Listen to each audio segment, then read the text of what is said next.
আসসালামু আলাইকুম। আন্তর্জাতিক সর্বশেষ আপডেট সংবাদে আপনাকে স্বাগতম।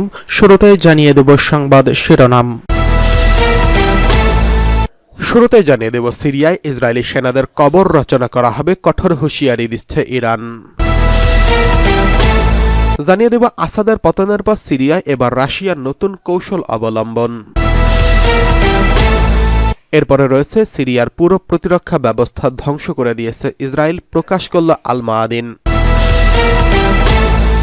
সর্বশেষ জানিয়ে দেব ভারতের পররাষ্ট্রনীতিতে বড় পরিবর্তন আনা দরকার, বলছে এস জয়শঙ্কর।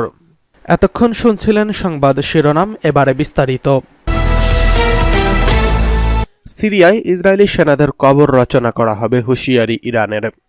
ইরানের ইসলামিক রেভলিউশনারি গার্ডস কর্পস আইআরজিসির প্রধান হোসেন সালামি বলেছেন, সিরিয়ায় ইসরায়েলি সেনাদের একদিন কবর রচনা হবে, তবে এর জন্য ধৈর্য, সাহসিকতা এবং দৃঢ় বিশ্বাসের প্রয়োজন বলে মন্তব্য করেছেন তিনি। তেহরানে দেওয়া বক্তৃতায় তিনি উল্লেখ করেছেন, ইরান দীর্ঘদিনে সিরিয়ার নিজেদের কোনো স্বার্থের জন্য উপস্থিত ছিল না, বরং মুসলিমদের রক্ষার উদ্দেশ্যেই তাদের অবস্থান ছিল।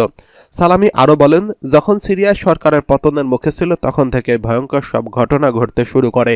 এখন ইসরায়েলিরা কোনেইত্রা থেকে দামেস্কের বাসিন্দাদের খালি চোখে দেখতে পাচ্ছে, যা মেনে নেওয়া অসম্ভব। ইরানের সর্বোচ্চ নেতা আয়াতুল্লাহ আলী খামেনি সম্প্রতি প্রতিশ্রুতি দিয়েছেন, সিরিয়া দখলকৃত অঞ্চলগুলো সিরিয়ানরাই এবং এর তরুণরাই মুক্ত করবে। সালামি তার বক্তব্যে এই প্রতিশ্রুতিকে পুনর্ব্যক্ত করেন এবং বলেন, জায়নিস্টদের জন্য এর মূল্য হবে অনেক ভারী। তারা এই ভূমিতেই চিরদিনের জন্য দাফন হবে। আসাদের পতন এবং এর পরবর্তী পরিস্থিতি সম্পর্কে জেনারেল সালামি বলেন, এটি সিরিয়ার জনগণ ও মধ্যপ্রাচ্যের জন্য একটি তিক্ত শিক্ষা। দামেস্কের জনগণ এখন গভীর ঘৃণার সঙ্গে উপলব্ধি করছে যে প্রতিরোধের শক্তি অনুপস্থিত থাকলে একটি জাতির কি ভয়াবহ পরিণতি হয়। তিনি আরও বলেছেন, আমরা দেখতে পাচ্ছি সিরিয়ার মাটিতে বিদেশি শক্তিগুলো ক্ষুধার্ত নেকড়ের মতো হামলে পড়েছে। দক্ষিণে জায়নিস্টরা, উত্তরে অন্য শক্তি, পূর্বে অন্য কেউ, আর মাঝখানে একটি অসহায় জাতি তাদের ভবিষ্যৎ নিয়ে অনিশ্চয়তায় ভুগছে। হোসেন সালামি আরও জানিয়েছেন, আইআরজিসি সিরিয়ার জনগণের সম্মান রক্ষায় গুরুত্বপূর্ণ ভূমিকা পালন করছেন। তিনি বলেন, মানুষ বেঁচে ছিল কারণ আমরা সেখানে ছিলাম, আমরা তাদের জন্য সম্মানের রক্ষক ছিলাম। সালামির মন্তব্য ইঙ্গিত দেয়, সিরিয়ার ভবিষ্যৎ এখনও কঠিন চ্যালেঞ্জের মুখে। এদিকে আসাদের পতনের পর সিরিয়ায় রাশিয়ার নতুন কৌশল অবলম্বন। সিরিয়ার উত্তরাঞ্চলের যুদ্ধক্ষেত্র এবং আলাওয়াইত পর্বতমালার নিরাপত্তা চৌকিগুলো থেকে নিজেদের সেনা সরিয়ে নিচ্ছে রাশিয়া, তবে লাতাকিয়ার হামেইমিম বিমান ঘাঁটি এবং তারতুস নৌঘাঁটি থেকে এখনও সেনা সরানোর পরিকল্পনা নেই বলে জানিয়েছে রাশিয়া। সিরিয়ার সামরিক এবং নিরাপত্তা সূত্রগুলোর বরাত দিয়ে রয়টার্স জানিয়েছে, আসাদের পতনের পর সিরিয়া মূলত সম্মুখ যুদ্ধক্ষেত্র থেকে সেনা এবং ভারী সরঞ্জাম প্রত্যাহার করছে।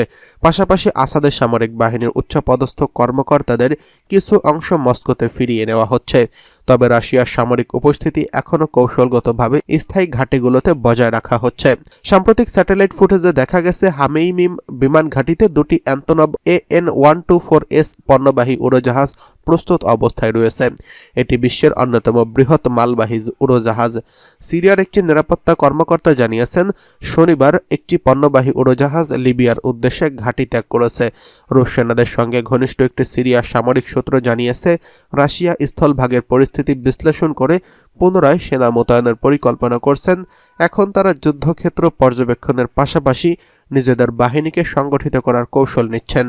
বিদ্রোহীদের অন্তর্বর্তীকালীনের একজন জ্যেষ্ঠ কর্মকর্তা জানিয়েছেন, রাশিয়ার সামরিক ঘাঁটি এবং আসাদ সরকারের করা পূর্ববর্তী চুক্তিগুলোর ভবিষ্যৎ আলোচনার জন্য রেখে দেওয়া হচ্ছে। বিদ্রোহী পক্ষের দাবি, চূড়ান্ত সিদ্ধান্ত সিরিয়ার জনগণের মতামতের ভিত্তিতেই নেওয়া হবে। তিনি আরও বলেছেন, আমাদের বাহিনী বর্তমানে লাতাকিয়ায় রাশিয়ার ঘাঁটির কাছাকাছি রয়েছে, তবে এই বিষয়ে বিস্তারিত এখনই বলা সম্ভব নয়। রাশিয়ার প্রতিরক্ষা মন্ত্রণালয়ের মন্তব্য জানতে রয়টার্সের পক্ষ থেকে চেষ্টা করা হলেও কোনো সাড়া শব্দ পাওয়া যায়নি। রাশিয়ার একটি নাম প্রকাশে অনিচ্ছুক সূত্র জানিয়েছে, সিরিয়ার নতুন প্রশাসনের সঙ্গে রুশ সামরিক ঘাঁটির ভবিষ্যৎ নিয়ে আলোচনা চলছে, তবে রাশিয়া এখনই ঘাঁটি ছাড়বে না। আসাদের পতনের কয়েকদিন পরই রাশিয়া তাকে পালিয়ে যেতে সহায়তা করে এবং আশ্রয় দেয়। 2015 সালে সিরিয়ায় গৃহযুদ্ধের সময় আসাদকে সহায়তা করতে রুশ প্রেসিডেন্ট ভ্লাদিমির পুতিন সামরিক পদক্ষেপ নিয়েছেন, তবে বর্তমান পরিস্থিতিতে সামরিক উপস্থিতি এবং ঘাটের ভবিষ্যৎ নিয়ে অনেক প্রশ্ন দেখা দিয়েছে। আসাদের পতনের পর বিদ্রোহী নেতা আহমেদ আল সারা, যিনি আবু মোহাম্মদ আল জুলানি নামে পরিচিত, তিনি রাশিয়ার ঘাঁটিগুলোর দীর্ঘমেয়াদী ভবিষ্যৎ নিয়ে কি অবস্থান নিয়েছেন তা তাৎক্ষণিকভাবে নিশ্চিত করেনি।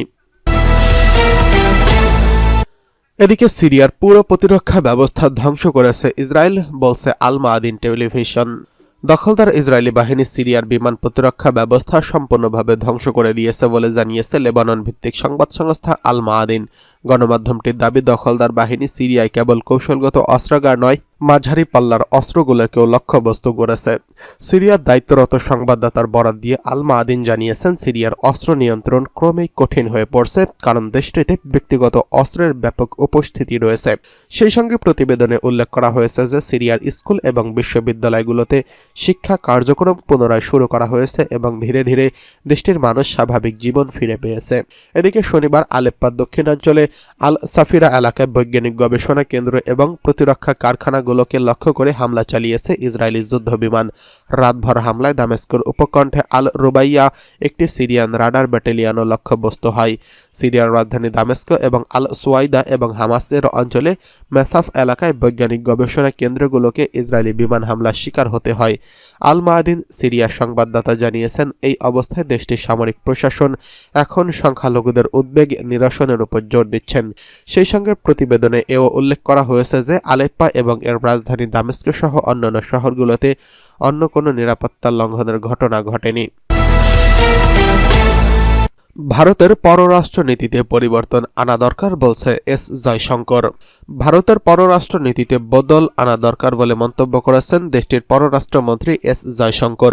তিনি বলেছেন, স্পষ্টভাবে বলতে গেলে আমাদের পুরো সমস্যা অনেকটাই এখন অমীমাংসিত রয়ে গেছে। আমাদের সীমানা এখনও একটি গুরুতর চ্যালেঞ্জ, তবে আমরা ইতিমধ্যে একটি নতুন দৃষ্টিকোণ থেকে বিদেশি নীতিতে এগিয়ে গেছি। রবিবার ভারতের রাজধানী নয়াদিল্লিতে ইন্ডিয়ান্স ওয়ার্ল্ড নামে আন্তর্জাতিক নীতি বিষয়ক একটি নতুন সাময়িকীর উদ্বোধন অনুষ্ঠানে বক্তব্য রাখতে গিয়ে এমন মন্তব্য করেছেন তিনি। এস জয়শঙ্কর বলেন, বিশ্ব এখন আর দ্বিমেরু বিশিষ্ট বা এক মেরু কেন্দ্রিক নয়। তাই পরিবর্তিত বিশ্ব পরিস্থিতিতে ভারতের পররাষ্ট্র নীতিতে বদল আনা দরকার। ভারতের বিদেশি নীতির একটি গুরুত্বপূর্ণ দিক হল দক্ষিণ পূর্ব এশিয়া এবং পূর্ব এশিয়ার অন্যান্য দেশগুলো থেকে শিখে নেওয়া মূল্যবান পাঠ। ভারতের পররাষ্ট্রমন্ত্রী আরও বলেছেন, গত 2 দশকে বিশ্বায়ন তীব্র আকার ধারণ করেছে। দেশগুলোর মধ্যে পারস্পরিক নির্ভরতা অনেকটাই বেড়ে গেছে। এসব কিছুর পাশাপাশি প্রযুক্তিও মানুষের দৈনন্দিন জীবনে বড় পরিবর্তন এনেছে। আমরা যখন পররাষ্ট্র নীতিতে পরিবর্তনের আনার কথা বলি, যখন নেহেরু পরবর্তী পররাষ্ট্রনীতি গঠনের কথা হয়, তখন এসবকে রাজনৈতিক আক্রমণ হিসেবে গণ্য করা সঠিক হবে না। তিনি বলেছেন, বিশ্বমঞ্চে ভারত ক্রমশই গুরুত্বপূর্ণ ভূমিকা পালনকারী দেশে পরিণত হচ্ছে। আগামী বছরগুলোতে বিদেশে ভারতের প্রবাসী শ্রমিকের সংখ্যা নাটকীয়ভাবে বাড়বে। আন্তর্জাতিক পর্যায়ে আমরা গতিশীলতার বিস্ফোরণ দেখতে পাচ্ছি। তাই বড় করে ভাবা, দীর্ঘমেয়াদে ভাবা এবং স্মার্ট করে ভাবাই ভবিষ্যতের পররাষ্ট্রনীতি বলে আমার ধারণা।